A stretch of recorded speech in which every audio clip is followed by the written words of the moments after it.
O Amazonas está entre os estados mais endividados do Brasil. Eu fiquei impressionado com esse número, hein, doutor Paulo Feitosa. Mais de 1.700.000 pessoas com nome negativado. E é um número que não assusta só aqui no Só no Amazonas, estado? só no estado do Amazonas. Meu No Deus. Brasil, 7 em cada 10 brasileiros estão endividados. Tanto que São Paulo, essa semana, está fazendo uma campanha contra a insônia financeira. Não sei se alguém já ouviu falar sobre isso. É quando eu via minha mãe, às vezes, preocupada, 3 filhos, tendo que pagar a escola, pegando Mas- empréstimo. É. E aí a pessoa fica, será que eu vou conseguir daqui a alguns meses cumprir com aquela parcela que eu estou assumindo agora? Aí deixa de dormir. E algumas pessoas acham que isso é até falta de responsabilidade, mas não é. Não. A gente acredita que vai dar. Aí acaba que gasta um pouquinho mais no cartão de crédito, faz um empréstimo, e aí vira essa ciranda financeira. Mas sabe, doutor, desculpa de interromper, é porque a gente no Brasil, a gente não tem Educação financeira. na educação, exatamente, isso era para o brasileiro aprender na escola. Como utilizar o crédito. Exatamente, com noções básicas de economia. De juros, de como funciona. Porque olha, a pessoa acha que é 1% todo mês, mas é um juros que é sobre outros juros, que é a Aham. capitalização. E isso é muito importante. E por que esse assunto é importante? Já que a gente está falando tanto de endividamento, é sempre bom lembrar que o Código de Defesa do Consumidor traz uma saída para você, que está hoje desesperado, que não sabe como vai pagar as dívidas, sem manter o mínimo para sobreviver. então, doutor, para quem está devendo cartão de crédito, para quem fez empréstimo, para quem tem as suas contas básicas aí atrasadas, está devendo, né? Para você, meu amigo, que a dívida vira desespero.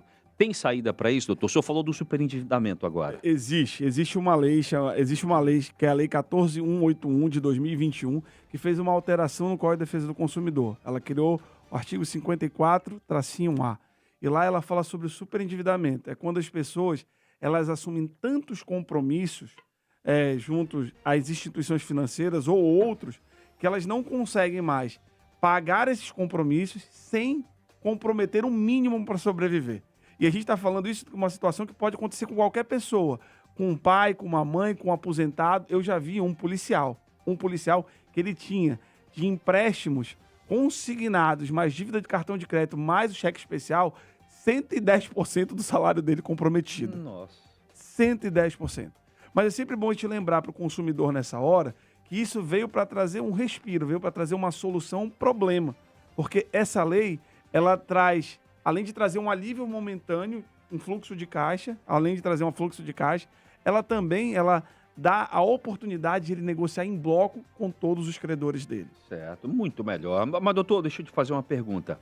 Eu preciso esperar ficar com o nome sujo para poder me Não. aproximar? Ou seja, tem gente que está nos ouvindo e falou, pô, será que eu consigo resolver antes de chegar no pior cenário possível, né? Não, porque você percebe, a partir do momento que você diz, olha, se eu pagar tudo, eu comprometo o mínimo para eu sobreviver.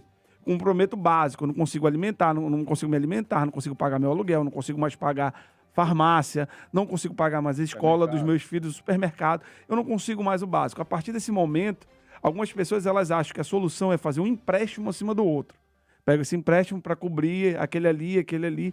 Então, o que a lei fala? Quando a pessoa percebe que as alternativas dela diminuem, é o momento de procurar esse caminho, a lei de superendividamento. Entendi. Doutor, então não precisa estar com o nome sujo, certo? Não. O que a lei permite fazer? Como eu falei ainda há pouco, Daniel, a lei ela traz algo extremamente interessante. Ela permite que você traga todos os seus credores para perto e faça uma negociação em bloco. Imagina que você deve o banco A, B, C ou D. E aí você tem dívidas diferentes em cada banco, empréstimo, outros cartões de crédito, diversos. E aí chega uma hora que você não consegue mais pagar e você começa a pagar o mínimo do cartão, que tem uns juros altíssimos, 18%, 16% ao mês. E ali você vê que você está perdido. Aí o que essa lei diz? Olha, faz o seguinte, vamos negociar todo mundo, apresente um plano de pagamento em 5 anos. Ou seja, ali você vai dizer, olha, eu devo isso, pago assim porque eu só posso pagar assim. Se eu pudesse, eu pagava mais. E assim, instituição financeira nunca perde, Daniel. Ela sempre tem meios de recuperar. O que ela quer é o básico, ela quer receber o principal. Ela emprestou 10 mil, a pessoa já está pagando aqueles juros em cima daqueles 10 mil, às vezes há um ano, quando percebe que a vida está desmoronando.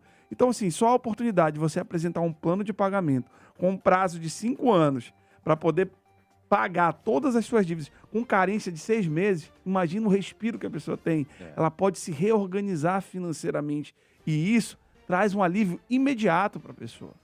Falaste agora, doutor, você falou que a instituição financeira nunca perde. Nunca. E se o banco não quiser negociar? Existe essa possibilidade?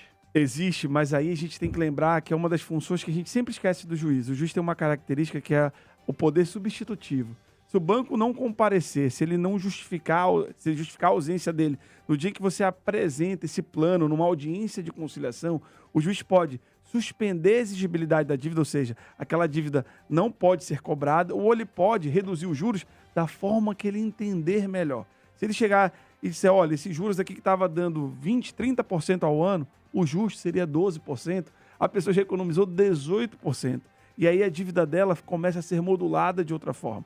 Então é sempre a gente bom lembrar que nessas horas onde o consumidor já está desesperado e que ele acha que ele perdeu o valor porque as dívidas o sufocaram, sempre tem um poder judiciário para estender aquela mão e tirar ele do fundo do poço. Entendi. Tá certo. Bom, doutor. Poxa, muito obrigado. O senhor quer acrescentar mais alguma coisa? Eu queria só lembrar a todo mundo que, assim, dívida não define a pessoa. Então, se você estiver numa situação onde hoje você não vê saída, procure um advogado de sua confiança. Procure entender um pouco mais sobre a lei do superendividamento. É uma saída para você e você vai ter um novo horizonte amanhã.